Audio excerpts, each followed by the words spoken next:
Hi, wrestling fans. Thanks for clicking today's Dreaded D-Rose report. Got another new camera, trying out something different. If you notice, I'm trying to find something that's going to make me look better, look younger, but boy, it's been a horrible disappointment so far. Anyway, hey, the movie Trainwreck. Have you heard about that? It's going to be shown this year at the SXSW Film Festival in March as a working project feature. Never heard of that film festival, but anyway, the film features John Cena as the ex-boyfriend of comedian Amy Schumer. Movie's going to be scheduled to hit the movie theaters, I guess, around July. So, just Amy Schumer's a good comedian, but I don't know about Cena. Hey, the New York Post got an article up saying that former diva Tori Wilson has dumped troubled. Just can't believe this. New York Yankee Alex Rodriguez. The story has Tori hasn't been happy because Alex's wife Cynthia still plays a big role in his life, and Tori has also been upset about Rodriguez flirting around with other women. That happens. Probably how he met Tori. Anyway, Tori, who's been popular in the U.S. In the Yankees organization, let's say, is currently in California working on her acting career. Act like a wife and maybe everything will be all right. WWE officials are impressed with Mexican star Laredo Kid, who just had a tryout several weeks ago. I think it was around in Texas, and he told Super Luchas that he will be back for another tryout in April, and word is within WWE the officials like him, and they would like to make him the next masked wrestler down at NXT. Veteran timekeeper of the WWE, remember him? Mark Yeaton. He surfaced at Super Bowl 49 Sunday. Yeaton, he was released from WWE back in August, the night before it would have been his 30th year with the company. I don't know what the story is behind that, but it's got to be interesting. But anyway, love that guy. He always sit over there with big headphones on, and somebody would come over, knock the top off of the announce table, go over and knock his headphones off, throw him across the ring or on the mat, just to get his chair. I loved watching him. He always had some kind of hell to pay. I don't know why. I think it was a little inside deal with him. And on Monday night's WWE Raw, it ranked number 2 non-sporting events for the night for Nielsen's new Twitter TV ratings. It was just behind The Bachelor. Anyway, Raw had a unique audience of about 1.6 million, which represented the number of Twitter accounts that commented on the show, and this was down from last week, 1.9. Of course, they was coming out of the pay-per-view then. And Raw had a total impressions of 13.3 million, which represents the times that the show was tweeted about. This was up from last week, 11.6. So whoever was on there this time talked more about it and tweeted more than they did last week. All right, local wrestlers who will face the Ascension on this week's main event on Hulu are Dangerous Dean and Jason Jackson.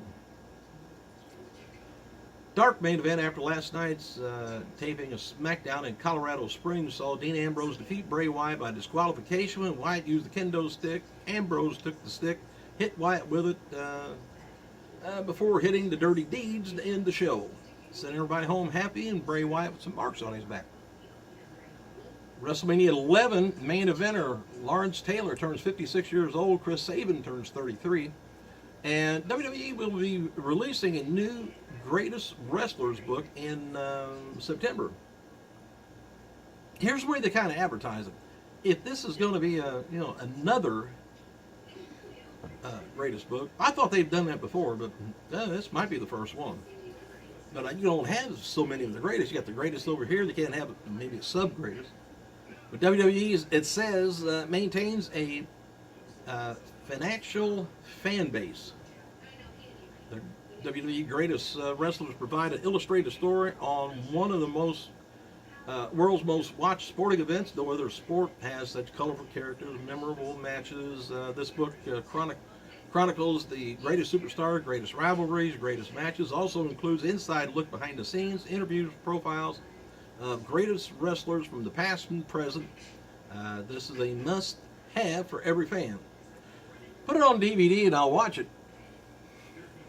WWE taped the following matches for tonight's NXT, which is the final show before next week's TakeOver Rival event. Don't know where they keep coming up with this TakeOver all the time, but anyway, it's going to be Emma taking on Carmella, Bayley taking on Becky Lynch, Finn Taylor and versus Hayato with a semi-final tournament match. Baron Corbin and Adrian Neville in a semi-final tournament match. Sin Cara and Kalisto. Now, see if you can follow this. Recently dropped the WWE NXT Tag Team titles because officials wanted to toy with them for a new gimmick for Kalisto. According to a verified WWE insider on Reddit, he reports that WWE is looking for a new masked star to take over Rey Mysterio, likely, be leaving. But NXT officials recently tried Kalisto out with a new unmasked gimmick, that of a gray-haired stylist. Anyway, Kalisto reportedly did very well in the role and is seriously being considered to do that gimmick instead of continuing with the Kalisto character. A gray-haired stylist. Boy, he's going to be tough, won't he? You can't hardly beat those stylists. They're monsters. Anyway, former WCW, NWA, WCW star Black Bart, remember him? He underwent a quadruple bypass operation down in Bedford, Texas earlier today, according to PWI Insider. Bart is out of surgery already, talking with his family. They probably couldn't be happier. But anyway, as seen on last night's, Monday night's, Steve Austin Triple H interviews, Triple H told Austin that he would like to have faced Buddy Rogers. Triple H later tweeted and told fans to go to WWE Network, look up Buddy Rogers. And it turned out that there's no Buddy Rogers matches on the network. And the only search result for Rogers on the WWE Network was him being interviewed on an episode of Tuesday Night Titans. Look up something before you tell us what to do. Hell, we'll do it, but Roman Reigns lost the Big Show. Last night's WWE Raw in Denver may have been the first televised single loss by pinfall in WWE. All right, WWE stock was up 0.81% today, closing at $12.41 per share, and the high was like $12.60. Goes up and down. Randy Orton was being advertised. I don't know what they're doing with him, but it's kind of ridiculous. He was being advertised to return and then pulled from several WWE events, but readers sent that a local ad ran in Florida last night on Raw, advertising Orton for the February 16th Raw in Orlando. But this would be the final Raw before Fastlane. And heard that it's a creative decision that keep delaying Orton on his return. Dark main event. Well, this is a dark match. Before last night's main event taping in Colorado Springs was Luke Harper defeating returning again Heath Slater. Dark main event. On for the main event, and SmackDown saw women's champion Charlotte defeat Sasha Banks. I wish they'd get her moved up here.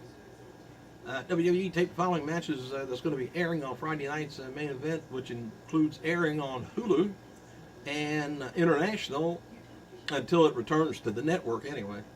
Is Brie Bella taking on Summer Rae, and Cara taking on Bad News Barrett, Ascension taking on two local wrestlers, and New Day taking on Cesaro and Mike Tyson. Whew. Tyson Kidd. Hey, I'm glad this is the end of this. I got to go get a drink. Thanks for clicking, you guys. I got to go.